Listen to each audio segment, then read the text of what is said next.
За нэг 5 6 жил ногоо тарьж байгаа. Тэгээд ийм хөлөмж хийгээд одоо 2 3 дахь жилдээ яаж чинь нэг хөлөмжнөөс нэг тоон гарan жилдээ нэг хөлөмжнөөс ногоо урах зураж авдаг. Тэгээд 10 гарan тоон ногоо хорот хичээлт.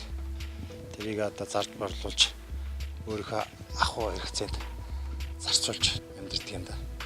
Ингээл ажил хийж зэвэл тэгэл хоосоо олохгүй юм шүү дээ. Тэ?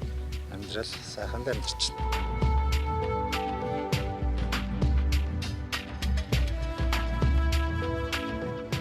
За хүн хийж байгаа ажилдаа үнэн сэтгэлээсээ хандвал амжилтанд хүрнэ.